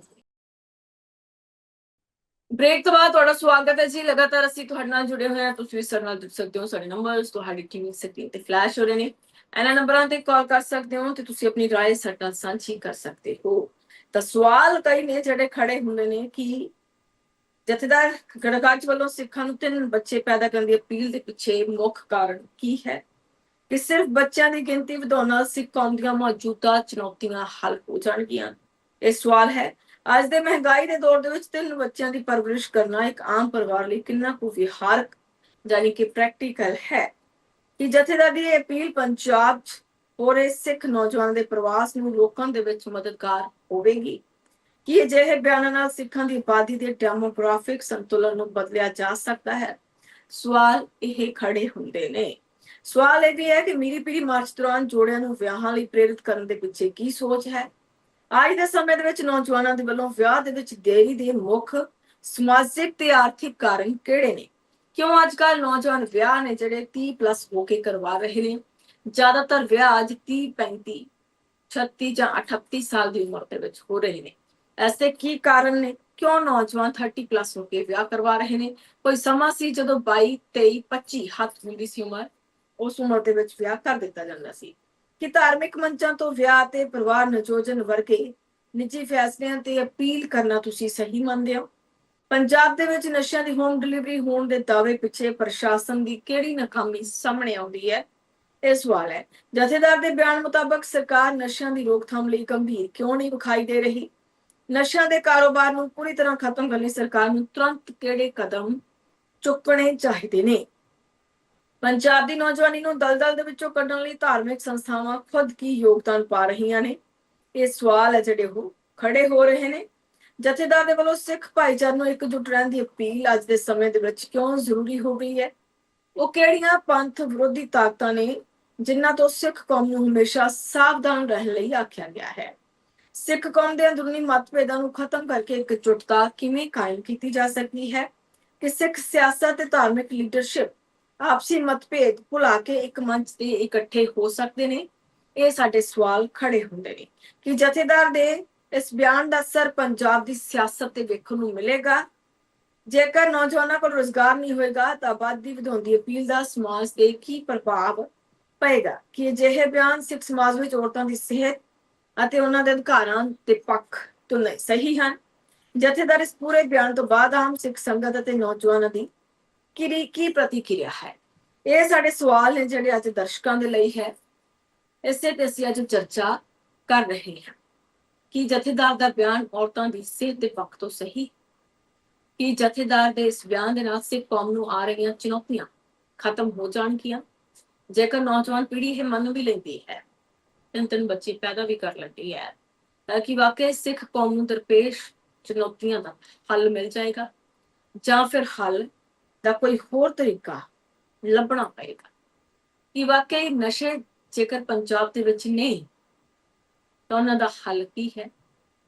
ਨਸ਼ੇ ਕਿਵੇਂ ਖਤਮ ਕੀਤੇ ਜਾ ਸਕਦੇ ਨੇ? ਕਿਉਂਕਿ ਦਹਾਕਿਆਂ ਤੋਂ ਨਸ਼ੇ ਪੰਜਾਬ ਦੇ ਵਿੱਚ, ਔਰ ਜਿਹੜੀਆਂ ਵੀ ਸਰਕਾਰਾਂ ਸੱਤਾ ਤੇ ਕਾਬਜ਼ ਹੋਈਆਂ ਉਹਨਾਂ ਦੇ ਵੱਲੋਂ ਨਸ਼ਿਆਂ ਨੂੰ ਖਤਮ ਕਰਨ ਦੇ ਦਾਅਵੇ ਤਾਂ ਕੀਤੇ ਗਏ, ਪਰ ਇਹ ਦਾਅਵੇ ਕਿੰਨੇ ਕੁ ਸਾਰਥਕ ਸਾਬਤ ਹੋਏ ਨੇ ਇਹ ਸਾਡੇ ਦਰਸ਼ਕ ਭਲੀ ਭਾਂਤ ਜਾਣਦੇ। ਕਿ ਵਾਕਿਆ ਹੀ ਜਥੇਦਾਰ ਦੀ ਅਪੀਲ ਸਾਰਥਕ ਹੈ? ਕਿ ਜੋ ਅਪੀਲ ਉਹਨਾਂ ਨੇ ਕੀਤੀ ਹੈ ਉਹ ਨੌਜਵਾਨ ਪੀੜ੍ਹੀ ਮੰਨ ਸਕਦੀ ਹੈ? ਜਾਂ ਨੌਜਵਾਨ ਪੀੜ੍ਹੀ ਦੇ ਵੱਲੋਂ ਇਹ ਅਪੀਲ ਨਾ ਮੰਨਣ ਦੇ ਪਿੱਛੇ ਕਿਹੜੇ ਕਾਰਨ? ਇਹ ਸਵਾਲ ਲਗਾਤਾਰ ਖੜੇ ਹੋ। ਹੁਣ ਸਵਾਲ ਨੌਜਵਾਨ ਪੀੜ੍ਹੀ ਨੂੰ ਵੀ ਹੈ ਕਿ ਉਹ ਅਸਹਿਮਤ ਨੇ ਜਾਂ ਫਿਰ ਸਹਿਮਤ ਨੇ? ਕਿ ਅੱਜ ਦੇ ਦੌਰ ਦੇ ਵਿੱਚ ਅਜਿਹਾ ਕਿੰਨਾ ਕੁ ਪ੍ਰੈਕਟੀਕਲ ਹੈ? ਉਹ ਸਮਾਂ ਜਦੋਂ ਅੱਜ ਦੁਨੀਆ ਭਰ ਦੇ ਵਿੱਚ ਆਬਾਦੀ ਘਟਾਉਣ ਦਾ ਹੋਕਾ ਹੈ ਤਾਂ ਜਥੇਦਾਰ ਸਾਹਿਬ ਆਬਾਦੀ ਵਧਾਉਣ ਦਾ ਸੰਦੇਸ਼ ਕਿਉਂ ਦੇ ਰਹੇ ਨੇ? ਔਰ ਸਵਾਲ ਇਹ ਵੀ ਹੈ ਕਿ ਕਿਸੇ ਧਾਰਮਿਕ ਯਾਤਰਾ ਦੌਰਾਨ ਕੀ ਅਜਿਹਾ ਸੰਦੇਸ਼ ਦੇਣਾ ਸਹੀ ਜਾਪਦਾ ਹੈ ਜਾਂ ਫਿਰ ਗਲਤ ਜਾਪਦਾ ਹੈ? ਉਹ ਕੌਮ ਦੇ ਜਥੇਦਾਰ ਨੇ, ਉਹ ਕਹਿ ਸਕਦੇ ਨੇ, ਉਹ ਇਸ ਗੱਲ ਤੋਂ ਵਧੇਰੇ ਚੰਗੀ ਤਰ੍ਹਾਂ ਜਾਣੂ। ਅਸੀਂ ਉਹਨਾਂ ਤੇ ਸਵਾਲ ਨਹੀਂ ਖੜੇ ਕਰ ਰਹੇ, ਅਸੀਂ ਸਿਰਫ ਜਨਤਾ ਦੀ ਰਾਏ ਜਾਨਣਾ ਚਾਹੁੰਦੇ ਹਾਂ ਕਿ ਜਨਤਾ ਇਸ ਤੇ ਕੀ ਕਹਿਣਾ ਚਾਹੁੰਦੀ, ਕਿ ਵਾਕਿਆ ਹੀ ਇਹ ਦਲੀਲ ਹੈ ਜਿਹੜੀ ਪ੍ਰਵਾਨ ਹੋਵੇਗੀ। ਦੂਜੀ ਗੱਲ, ਨਸ਼ਿਆਂ ਦੀ ਜੇਕਰ ਗੱਲ ਕਰੀਏ ਤਾਂ ਕੀ ਵਾਕਿਆ ਹੀ ਪੰਜਾਬ ਦੇ ਵਿੱਚ ਨਸ਼ਿਆਂ ਦੀ ਹੋਮ ਡਿਲੀਵਰੀ ਹੋ ਰਹੀ ਹੈ? ਕਿ ਹਰੇਕ ਘਰ ਦਾ ਬੱਚਾ ਨਸ਼ਾ ਕਰ ਰਿਹਾ, ਹਰੇਕ ਘਰ ਤੱਕ ਨਸ਼ੇ ਜਾ ਰਹੇ ਨੇ? ਕਿੰਨੇ ਫੀਸਦ ਲੋਕ ਨੇ ਜਿਹੜੇ ਨਸ਼ਿਆਂ ਤੋਂ ਬਚੇ ਨੇ? ਨਸ਼ਿਆਂ ਤੋਂ ਬਚਾ ਕੇ ਰੱਖਣ ਲਈ ਮਾਪੇ ਕੀ ਕਰ ਰਹੇ ਨੇ? ਘਰ ਘਰ ਨਸ਼ਾ ਹੈ। ਅੱਜ ਸ਼ਹਿਰਾਂ ਦੇ ਵਿੱਚ ਕਈ ਪੁਆਇੰਟਸ ਬਣੇ ਹੋਏ ਨੇ ਜਿੱਥੇ ਨਸ਼ਾ ਸ਼ਰੇਆਮ ਮਿਲਦਾ ਹੈ। ਵੱਡੇ ਸ਼ਹਿਰਾਂ ਦੇ ਵਿੱਚ ਕਈ ਪੁਆਇੰਟਸ ਨੇ, ਪਿੰਡਾਂ ਦੇ ਵਿੱਚ ਕਈ ਥਾਵਾਂ ਬਣੀਆਂ ਹੋਈਆਂ ਨੇ ਜਿੱਥੇ ਨਸ਼ਾ ਵਿਕਦਾ ਹੈ। ਇਹ ਹਰ ਇੱਕ ਵਿਅਕਤੀ ਨੂੰ ਪਤਾ ਹੈ ਜਿਹੜਾ ਉੱਥੇ ਰਹਿੰਦਾ ਹੈ, ਪਰ ਕੀ ਇਹ ਚੀਜ਼ਾਂ ਪੁਲਿਸ ਨੂੰ ਨਹੀਂ ਪਤਾ? ਇਹ ਨਹੀਂ ਹੋ ਸਕਦਾ। ਦਰਸ਼ਕ ਸਾਡੇ ਨਾਲ ਫੋਨ ਲਾਈਨ ਦੇ ਜ਼ਰੀਏ ਜੁੜੇ ਨੇ। ਹੈਲੋ ਹੈਲੋ, ਸਤਿ ਸ਼੍ਰੀ ਅਕਾਲ ਜੀ, ਕੌਣ ਬੋਲ ਰਹੇ ਹੋ ਤੇ ਕਿੱਥੋਂ ਬੋਲ ਰਹੇ ਹੋ ਸਰ ਤੁਸੀਂ? ਹਾਂਜੀ ਸਤਿ ਸ਼੍ਰੀ ਅਕਾਲ ਜੀ, ਇੰਦਰਜੀਤ ਸਿੰਘ ਥਿੰਦ ਬੋਲ ਰਿਹਾ ਜੀ, ਸੈਨ ਹੋਜ਼ੇ ਕੈਲੀਫੋਰਨੀਆ ਤੋਂ। ਸਰ ਤੁਸੀਂ ਕੀ ਕਹਿਣਾ ਚਾਹੋਗੇ ਜੀ ਜਥੇਦਾਰ ਸਾਹਿਬ ਦੀ ਅਪੀਲ ਦੇ ਬਾਰੇ? ਮੈਂ ਜਥੇਦਾਰ ਦੀ ਦਲੀਲ ਨਾਲ ਬਿਲਕੁਲ ਸਹਿਮਤ ਨਹੀਂ ਗਾ। ਹਾਂਜੀ 1% ਵੀ ਸਹਿਮਤ ਨਹੀਂ ਗਾ ਜੀ। ਜਥੇਦਾਰ ਸਾਹਿਬ ਨੂੰ ਕਹਿਣਾ ਚਾਹੀਦਾ ਆਪਣੀ ਸ਼੍ਰੋਮਣੀ ਪ੍ਰਬੰਧਕ ਕਮੇਟੀ ਨੂੰ ਕਿ ਸਿੱਖ ਧਰਮ ਦਾ ਪ੍ਰਚਾਰ ਤੇ ਪ੍ਰਸਾਰ ਕਰਨ, ਬਿਲਕੁਲ, ਤਾਂ ਕਿ ਦੂਸਰੀਆਂ ਜਿਹੜੇ ਕੌਮਾਂ ਹੈਗੀਆਂ, ਜਿਹੜੇ ਦੂਸਰੇ ਲੋਕ ਹੈਗੇ ਆ, ਉਹ ਸਿੱਖ ਧਰਮ ਅਡਾਪਟ ਕਰਨ। ਸਿੱਖ ਧਰਮ ਦੀਆਂ ਖੂਬੀਆਂ ਪੂਰੇ ਦੁਨੀਆ ਨੂੰ ਦੱਸਿਆ ਨੂੰ, ਉਹ ਤਾਂ ਆਪਣੀ SGPC ਕਰਦੀ ਨਹੀਂ ਜੀ, ਤੇ SGPC ਵੀ ਸਿਆਸਤ 'ਚ ਪਈ ਰਹਿੰਦੀ ਹੈ ਕਿ ਕਿਸ ਤਰ੍ਹਾਂ ਆਪਾਂ ਸੁਖਬੀਰ ਸਿੰਘ ਬਾਦਲ ਨੂੰ ਬਚਾਉਣਾ, ਕਿਸ ਤਰ੍ਹਾਂ ਆਪਾਂ ਸੁਖਬੀਰ ਸਿੰਘ ਬਾਦਲ ਦੀ ਪੁਸ਼ਟ ਪ੍ਰਦਾਰੀ ਕਰਨੀ ਹੈ ਜੀ। ਇਹ SGPC ਦਾ ਕੰਮ ਨਹੀਂ ਗਾ। SGPC ਦਾ ਕੰਮ ਹੈ ਕਿ ਸਿੱਖ ਧਰਮ ਦੀਆਂ, ਹੁਣ ਜਿਸ ਵੇਲੇ ਅੰਬੇਦਕਰ ਸਾਹਿਬ ਨੇ ਕਿਹਾ ਸੀ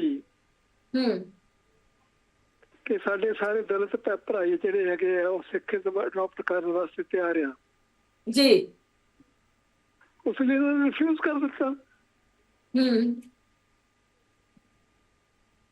ਵਿਦਆਊਟ ਐਨੀ ਰੀਜ਼ਨ। ਕਿਉਂਕਿ ਜਿਸ ਵੇਲੇ ਡਾਕਟਰ ਅੰਬੇਦਕਰ ਜੀ ਨੇ ਆਪਣਾ ਬਣਾਇਆ ਸੀ ਸੰਵਿਧਾਨ, ਉਸ ਤੋਂ ਬਾਅਦ ਉਹਨਾਂ ਨੇ ਇੱਕ ਸਟੇਟਮੈਂਟ ਦਿੱਤੀ ਸੀਗੀ ਜੀ ਕਿ ਮੈਂ ਹਿੰਦੂ ਪੈਦਾ ਜ਼ਰੂਰ ਹੋਇਆ ਪਰ ਮੈਂ ਹਿੰਦੂ ਮਰੂੰਗਾ ਨਹੀਂ। ਉਹਨਾਂ ਦਾ ਮਤਲਬ ਸੀ ਕਿ ਮੈਂ ਕਿਸੇ ਦੂਸਰੇ ਧਰਮ ਦੇ ਵਿੱਚ ਚਲਾ ਜਾਵਾਂਗਾ ਜੀ। ਸਿੱਖ ਧਰਮ ਨੂੰ ਉਹਨਾਂ ਨੇ ਪਹਿਲੀ ਤਰਜੀਹ ਦਿੱਤੀ ਜੀ। ਜਿਹੜੀ ਸਾਡੇ ਕੌਮ ਦੇ ਜਿਹੜੇ ਉਸ ਵੇਲੇ ਦੇ ਖੈਰ ਖੁਆਹ ਸੀਗੇ, ਜੋ 24 ਸਰਪ੍ਰਸਤ ਸੀਗੇ, ਉਹਨਾਂ ਨੇ ਉਸ ਦਲੀਲ ਨੂੰ ਰਿਫਿਊਜ਼ ਕਰਤਾ ਤੇ ਉਹਨਾਂ ਨੇ ਬੌਧ ਧਰਮ ਨੂੰ ਅਪਣਾ ਲਿਆ ਜੀ। ਤੇ ਜੇ ਅਗਰ ਉਸ ਵੇਲੇ ਸਾਡੇ ਖੈਰ ਖੁਆਹ ਉਹਨਾਂ ਨੂੰ ਸਮਝਾ ਬੁਝਾ ਕੇ ਸਾਰਾ ਚੀਜ਼ ਕਰਕੇ ਤੇ ਜੋ ਸਿੱਖ ਧਰਮ ਦੇ ਵਿੱਚ ਸਾਨੂੰ ਚਾਹੀਦਾ ਸੀ ਉਹਨਾਂ ਨੂੰ ਕਰਕੇ ਤਾਂ ਉਹਨਾਂ ਨੂੰ ਰਹਿਤ ਮਰਿਆਦਾ ਤੇ ਅੰਦਰ ਆਪਣਾ ਸਿੱਖ ਧਰਮ ਅਡਾਪਟ ਕਰ ਲੈਂਦੇ ਤੇ ਅੱਜ ਇਸ ਗੱਲ ਦੀ ਨੌਬਤ ਹੀ ਨਹੀਂ ਸੀ ਹੋਣੀ। ਬਿਲਕੁਲ ਸਹੀ। ਤੁਸੀਂ ਕਾਰਨ ਕੀ ਮੰਨਦੇ ਹੋ ਕਿਉਂ ਉਸ ਚੀਜ਼ ਦੀ ਐਕਸੈਪਟੈਂਸ ਨਹੀਂ ਹੋਈ? ਕੀ ਕਾਰਨ ਰਹੇ ਤਦ? ਦੇਖੋ, ਕਾਰਨ ਇਹਦਾ ਮੇਰਾ ਖਿਆਲ ਤੰਗ ਦਿਲੀ ਸਮਝ ਲਓ।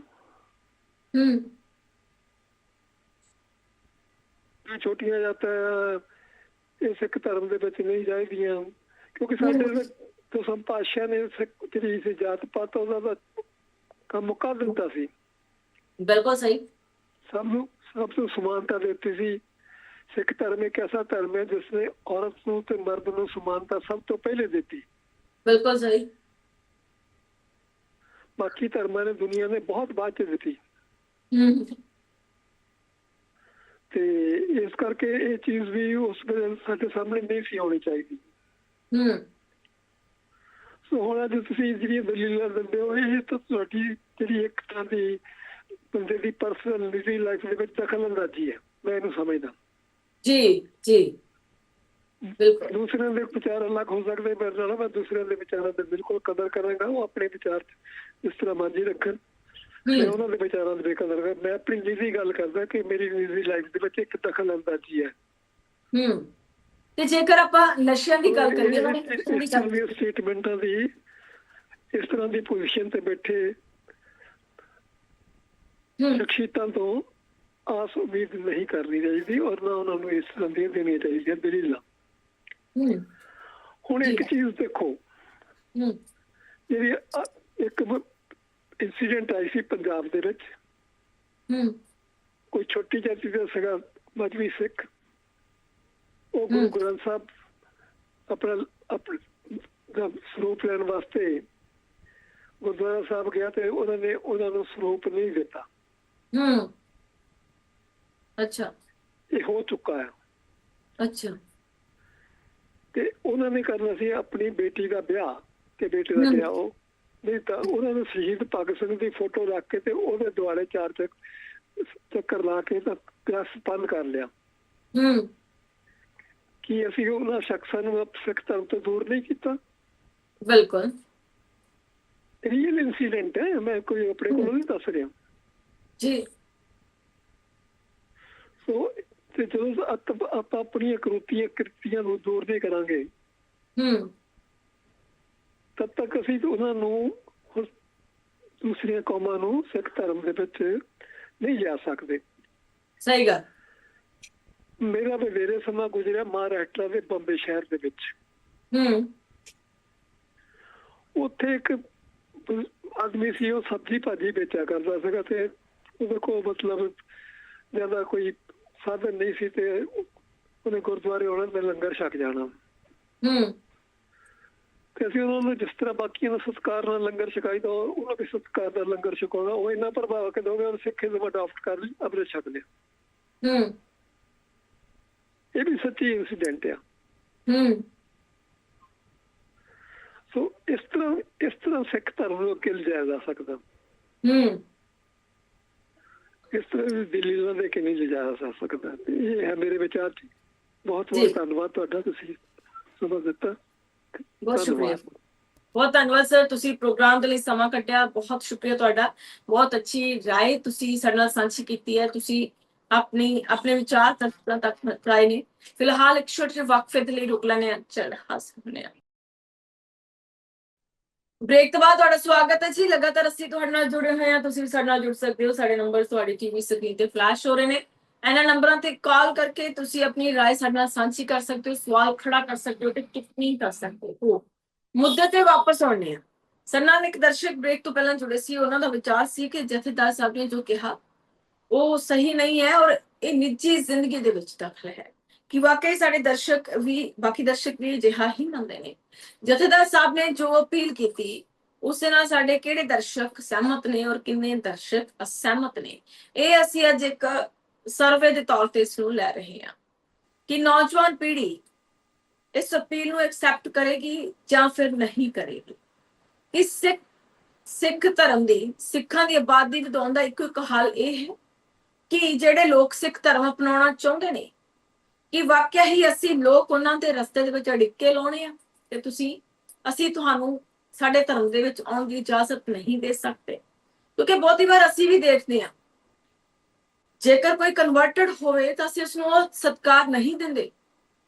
ਇਹ ਚੀਜ਼ 100% ਸੱਚ ਹੈ ਕਿ ਜੇਕਰ ਉਹ ਚੀਜ਼ ਖਤਮ ਕਰ ਦਿੱਤੀ ਜਾਵੇ ਤਾਂ ਕਿ ਸਿੱਖੀਜ਼ਮ ਨੂੰ ਵਧਾਇਆ ਨਹੀਂ ਜਾ ਸਕਦਾ, ਜਾਂ ਫਿਰ ਇਸ ਦੇ ਵਿੱਚ ਖਾਮੀਆਂ ਨੇ। ਜੇਕਰ ਖਾਮੀਆਂ ਨੇ ਤਾਂ ਕਿਹੜੀਆਂ ਖਾਮੀਆਂ ਨੇ, ਕਿਹੜੀਆਂ ਕਮੀਆਂ ਨੇ, ਉਹਨਾਂ ਨੂੰ ਦੂਰ ਕਿਵੇਂ ਕੀਤਾ ਜਾ ਸਕਦਾ। ਕਿ ਇਸ ਤੇ ਵਰਕ ਕਰਨਾ ਜ਼ਰੂਰੀ ਨਹੀਂ ਹੈ ਕਿ ਕਿਧਰੇ ਪ੍ਰਚਾਰ ਤੇ ਪ੍ਰਸਾਰ ਦੀ ਕਮੀ ਹੈ, ਕਿ ਸਿੱਖ ਧਰਮ ਦੇ ਬਾਰੇ ਪ੍ਰਚਾਰ ਤੇ ਪ੍ਰਸਾਰ ਦੀ ਕਮੀ ਹੈ, ਕਿ ਐਸਜੀਪੀਸੀ ਸਿੱਖ ਧਰਮ ਦੇ ਪ੍ਰਚਾਰ ਲਈ ਕਿਹੜੇ ਕਦਮ ਚੁੱਕ ਰਹੀ ਹੈ, ਕਿ ਐਸਜੀਪੀਸੀ ਦੇ ਵੱਲੋਂ ਕਦੇ ਸਾਹਿਤ ਵੰਡਿਆ ਗਿਆ ਸਿੱਖ ਧਰਮ ਦੇ ਪ੍ਰਚਾਰ ਲਈ। ਅਸੀਂ ਬਹੁਤ ਵਾਰੀ ਦੇਖਿਆ ਕਿ ਈਸਾਈ ਮਤ ਦੇ ਪ੍ਰਚਾਰ ਦੇ ਲਈ ਗੱਡੀਆਂ ਆਈਆਂ, ਉਹਨਾਂ ਦੇ ਵੱਲੋਂ ਬਾਈਬਲ ਵੰਡੀ ਗਈ, ਉਹਨਾਂ ਦੇ ਵੱਲੋਂ ਪ੍ਰਭੂ ਯਿਸੂ ਮਸੀਹ ਨਾਲ ਸੰਬੰਧਿਤ ਬਹੁਤ ਸਾਰਾ ਸਾਹਿਤ ਵੰਡਿਆ ਗਿਆ। ਅਸੀਂ ਜਦੋਂ ਛੋਟੇ ਹੋਇਆ ਕਰਦੇ ਸੀ ਤੇ ਸਾਡੇ ਪਿੰਡ ਦੇ ਵਿੱਚ ਬਹੁਤ ਵਾਰ ਈਸਾਈ ਮਤ ਨਾਲ ਜੁੜੀ ਹੋਈ ਗੱਡੀਆਂ ਨੇ ਜਿਹੜੀਆਂ ਆਉਂਦੀਆਂ ਸੀ, ਔਰ ਉਹ ਆਪਣਾ ਜਿਹੜਾ ਸਾਹਿਤ ਸੀ ਉਹ ਵੰਡਦੀਆਂ ਹੁੰਦੀਆਂ ਸੀ। ਅਸੀਂ ਲੋਕ ਬੇਸ਼ੱਕ ਸਿੱਖ ਧਰਮ ਦੇ ਨਾਲ ਸੰਬੰਧਿਤ ਹਾਂ, ਪਰ ਅਸੀਂ ਉਹ ਸਾਹਿਤ ਪੜ੍ਹਿਆ, ਉਹ ਅੱਜ ਵੀ ਸਾਨੂੰ ਯਾਦ ਹੈ ਕਿ ਕੀ ਈਸਾ ਮਸੀਹ ਨਾਲ ਸੰਬੰਧਿਤ ਸੀ, ਕੀ ਕੁਝ ਹੋਇਆ ਅੱਜ ਵੀ ਚੇਤੇ ਨੇ। ਪਰ ਕੀ ਅਸੀਂ ਕਦੇ ਅਜਿਹਾ ਨਹੀਂ ਦੇਖਿਆ ਕਿ ਸਿੱਖ ਧਰਮ ਨਾਲ ਸੰਬੰਧਿਤ ਸਾਹਿਤ ਵੰਡਿਆ ਗਿਆ ਹੋਵੇ, ਗੱਡੀਆਂ ਭਰ ਕੇ ਆਈਆਂ ਹੋਣ, ਸਭ ਧਰਮ ਦੇ ਲੋਕਾਂ ਨੂੰ ਦਿੱਤੀਆਂ ਗਈਆਂ ਹੋਣ।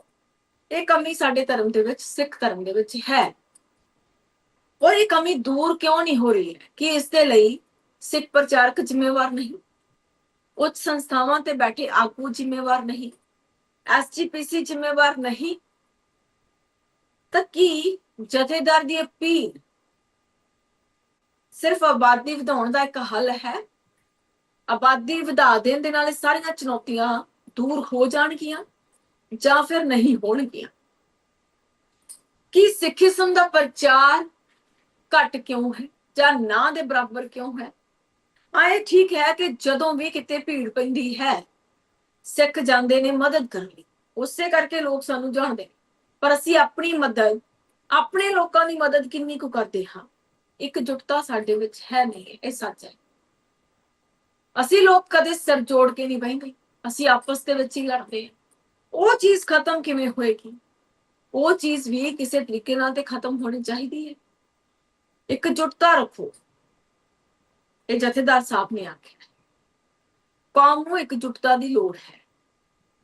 ਕਿ ਜਥੇਦਾਰ ਸਾਹਿਬ ਦੀ ਅਪੀਲ ਦਾ ਤਰਕ ਹੈ ਕਿ ਲੋਕ ਬਾਹਰ ਤੁਰ ਗਏ ਨੇ। ਜੇਕਰ ਸਿੱਖ ਆਬਾਦੀ ਵਧੂਗੀ ਤਾਂ ਹੀ ਸਿੱਖੀ ਬਚੂਗੀ। ਕਿ ਵਾਕਿਆ ਹੀ ਇਹ ਅਪੀਲ ਦਾਰਸ਼ਨਿਕ ਹੈ, ਸਾਰਥਿਕ ਹੈ? ਇਸ ਦੇ ਨਾਲ ਨੌਜਵਾਨ ਮੁੰਡੇ ਕੁੜੀਆਂ ਸਹਿਮਤ ਨੇ ਜਾਂ ਫਿਰ ਅਸਹਿਮਤ ਨੇ? ਅੱਜ ਦੇ ਦੌਰ ਦੇ ਵਿੱਚ ਜਦੋਂ ਇਹ ਮਹਿੰਗਾਈ ਦਾ ਦੌਰ ਹੈ, ਮਾਡਰਨ ਦੌਰ ਹੈ, ਜਿੱਥੇ ਦੋ ਜਣੇ ਦੇ ਕਮਾਈ ਬਿਨਾਂ ਘਰ ਨਹੀਂ ਚੱਲਦਾ, ਬੱਚੇ ਪੜ੍ਹਾਈ ਨਹੀਂ ਜਾ ਸਕਦੇ, ਉਸ ਮਾਹੌਲ ਦੇ ਵਿੱਚ ਇਹ ਅਪੀਲ ਕਿੰਨੀ ਕੁ ਪ੍ਰੈਕਟੀਕਲ ਹੈ? ਕਿ ਨੌਜਵਾਨ ਮੁੰਡੇ ਕੁੜੀਆਂ ਸਹਿਮਤ ਨੇ ਜਾਂ ਫਿਰ ਅਸਹਿਮਤ ਨੇ ਇਸ ਦੇ ਨਾਲ? ਕਿ ਵਾਕਿਆ ਹੀ ਅਜਿਹਾ ਹੁਣ ਹੋ ਸਕਦਾ ਜਿਵੇਂ ਅੱਜ ਤੋਂ 30-40 ਸਾਲ ਪਹਿਲਾਂ ਹੋਇਆ ਕਰਦਾ ਸੀ? ਤਦ ਬੱਚੇ ਹੋਇਆ ਕਰਦੇ ਸੀ ਅੱਜ ਤੋਂ 50 ਸਾਲ ਪਹਿਲਾਂ, 10-10 ਬੱਚੇ, 12-12 ਬੱਚੇ। ਫਿਰ ਸਮਾਂ ਆਇਆ ਜੀ 3 ਬੱਚੇ ਰਹਿ ਕੇ, ਅੱਜ ਸਮਾਂ ਹੈ ਕਿ 2 ਜਾਏ। ਇਸ ਤੋਂ ਅੱਗੇ ਨੌਜਵਾਨ ਮੁੰਡੇ ਕੁੜੀਆਂ ਨਹੀਂ ਪਾਤੇ ਨੇ, ਕਿਉਂਕਿ ਉਹਨਾਂ ਨੂੰ ਪਤਾ ਹੈ ਕਿ ਭਾਈ ਖਰਚੇ ਬਹੁਤ ਨੇ, ਖਰਚਿਆਂ ਦੀ ਬਹੁਤਾਤ ਹੈ, ਕਮਾਈਆਂ ਘਟ ਗਈਆਂ ਨੇ, ਕਮਾਈਆਂ ਪਹਿਲਾਂ ਵਾਂਗੂ ਨਹੀਂ ਰਹੀਆਂ। ਤਾਂ ਕਿ ਅਜਿਹੇ ਸਮੇਂ ਦੇ ਵਿੱਚ ਇਹ ਅਪੀਲ ਕਿੰਨੀ ਕੁ ਵਿਹਾਰਕ ਹੈ, ਕਿੰਨੀ ਕੁ ਪ੍ਰੈਕਟੀਕਲ ਹੈ, ਇਸ ਤੇ ਅਸੀਂ ਚਰਚਾ ਕੀਤੀ। ਇੱਕ ਬਹੁਤ ਵੱਡਾ ਗੰਭੀਰ ਚਿੰਤਾ ਦਾ ਵਿਸ਼ਾ ਹੈ ਕਿ ਸਿੱਖ ਆਬਾਦੀ ਘਟ ਰਹੀ ਹੈ। ਆਬਾਦੀ ਘਟਣ ਪਿੱਛੇ ਕਿਹੜੇ ਕਾਰਨ ਨੇ? ਕਿ ਜਿਹੜੇ ਲੋਕ ਸਿੱਖ ਧਰਮ ਅਪਣਾਉਣਾ ਚਾਹੁੰਦੇ ਨੇ, ਅਸੀਂ ਲੋਕ ਉਹਨਾਂ ਨੂੰ ਸਤਿਕਾਰ ਨਹੀਂ ਦਿੰਦੇ, ਜਾਂ ਅਸੀਂ ਮਨਾ ਕਰ ਦਿੰਦੇ ਹਾਂ ਕਿ ਤੁਸੀਂ ਸਿੱਖ ਧਰਮ ਅਪਣਾ ਨਹੀਂ ਸਕਦੇ।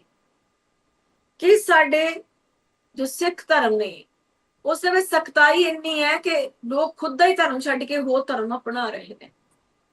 ਕੀ ਇਹ ਚੀਜ਼ ਸੱਚ ਹੈ? ਲੱਗਦਾ ਹੈ ਅਜਿਹਾ ਕਿ ਜੇਕਰ ਇੰਨੀਆਂ ਹੀ ਸਖਤਾਈਆਂ ਕਰੀ ਗਈ ਤਾਂ ਸਿੱਖ ਧਰਮ ਕਿਸੇ ਹੋਰ ਧਰਮ ਦੇ ਲੋਕ ਵੱਲੋਂ ਅਪਣਾਉਣਾ ਤਾਂ ਦੂਰ, ਆਪਣਾ ਹੀ ਧਰਮ ਲੋਕ ਛੱਡ ਕੇ ਹੋਰ ਧਰਮ ਦੇ ਵਿੱਚ ਕਨਵਰਟ ਹੋ ਰਹੇ ਨੇ। ਇਹ ਚੀਜ਼ ਬਾਰ-ਬਾਰ ਹੋ ਰਹੀ ਹੈ ਕਿਉਂਕਿ ਅਸੀਂ ਦੇਖਿਆ ਕਰਦੇ ਹਾਂ ਕਿ ਅੱਜ ਕੱਲ੍ਹ ਸਖਤਾਈ ਬਹੁਤ ਮਹਿਸੂਸ ਹੁੰਦਾ ਹੈ। ਤੇ ਜੇਕਰ ਇੰਨੀਆਂ ਸਖਤਾਈਆਂ ਹੋਣਗੀਆਂ ਤਾਂ ਕਿਵੇਂ ਸਿੱਖ ਧਰਮ ਵੱਧ ਫੁੱਲ ਸਕਦਾ ਹੈ? ਲੋਕਾਂ ਨੂੰ ਆਪਣੇ ਵਿੱਚ ਰਲਾਉਣ ਦੇ ਲਈ ਕੁਝ ਤੇ ਲਿਬਰਟੀ ਦੇਣੀ ਪਏ। ਫਿਲਹਾਲ ਅੱਜ ਦੇ ਮੁੱਦੇ ਦੇ ਵਿੱਚ ਇੰਨਾ ਹੀ। ਤੁਸੀਂ ਮੈਨੂੰ ਰੋਜ਼ਾਸ ਟੀਵੀ ਦੇ ਨਾਲ ਇਜਾਜ਼ਤ ਦਿਓ। ਧੰਨਵਾਦ। ਸਤਿ ਸ੍ਰੀ ਅਕਾਲ।